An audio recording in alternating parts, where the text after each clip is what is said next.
Today, we will explore how JSON Web Tokens (JWT) can be utilized to secure GraphQL APIs by providing both authentication and authorization mechanisms. Let's begin by understanding what JWT is and why it is widely used in modern web security. JWT or JSON Web Token is a compact URL-safe token that encapsulates claims about a user's identity and permissions. These tokens are signed to ensure their integrity and authenticity, making them ideal for transmitting secure information between parties. A JWT is composed of three parts: header, payload, and signature. These three parts are encoded in a format called base64 URL and joined together with dots to form the complete token. The header is the introductory part of the token, which typically includes type of token. For JWT, this is usually JWT. Algorithm used for signing. This could be something like HS256 or RS256. The payload is the main part of JWT, where the actual data or claims reside. The signature is a security seal of the JWT. It ensures that the token hasn't been tampered with. The signature is created by combining the encoded header and payload and then signing it using a secret key and the algorithm specified in the header. When you put it all together, a header, a payload, and a signature, you will get something like this. JWT tokens are small, making it ideal for use in URLs or HTTP headers. In the context of our GraphQL application, JWT will be used for authentication. When a user logs in, our server generates a JWT containing details about the user, such as their identity and roles.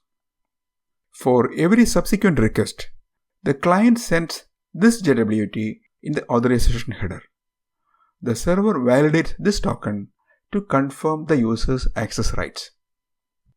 Let's begin the implementation with some minor changes to our GraphQL schema.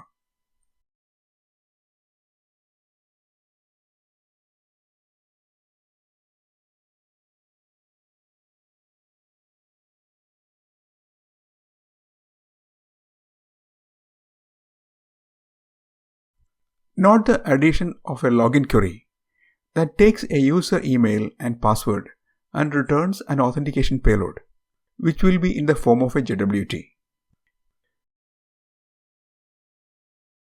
We have two queries here. Login query that is responsible for generating and returning a JWT to the client upon a successful login. We will keep this query public.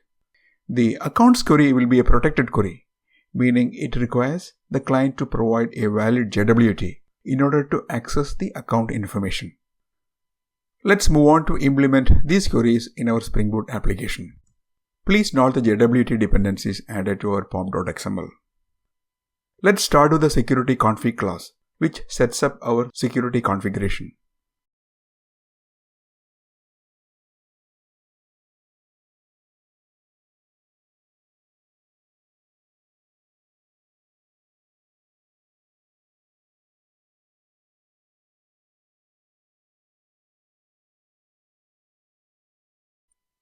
In this configuration, we disable CSRF protection, which is not necessary for our JWT-based setup.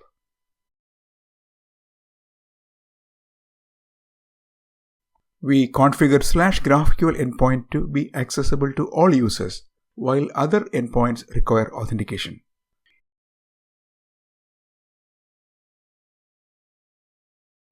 We also defined an auth entry point JWT to handle unauthorized access attempts. Now let's create a request handler interceptor. This component is required to check the presence of a JWT in each incoming request and validates it. The request header interceptor is an implementation of Web GraphQL interceptor interface, which is specific to Spring GraphQL. This interface allows you to intercept and modify GraphQL requests and responses.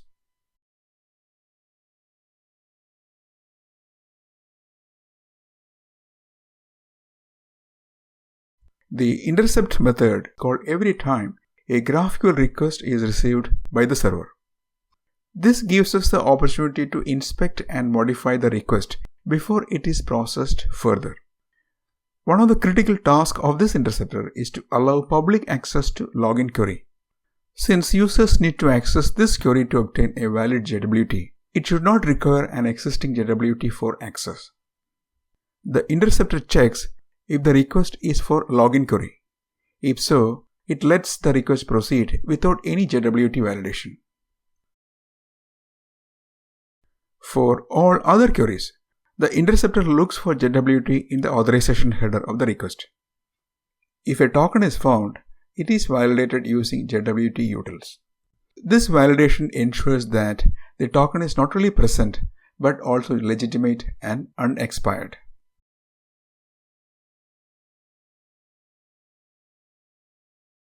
Finally, we look at the accounts controller class, which handles both public login query and the protected accounts query.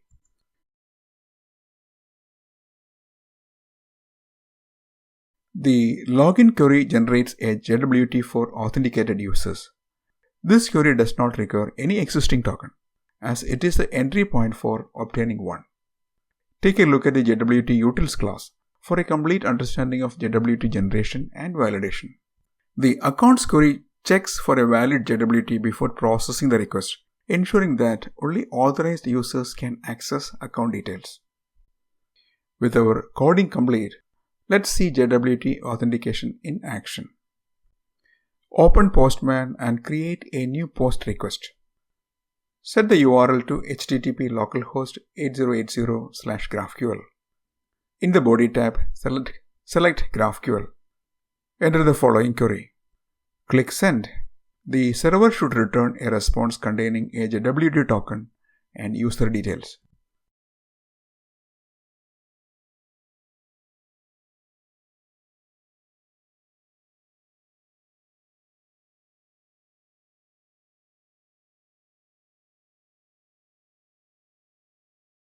This JWT will be used for all subsequent requests that require authentication. Now let's test the accounts query with JWT. Copy the JWT token from the login response. Create a new post request in Postman. Set the URL to http localhost 8080/GraphQL.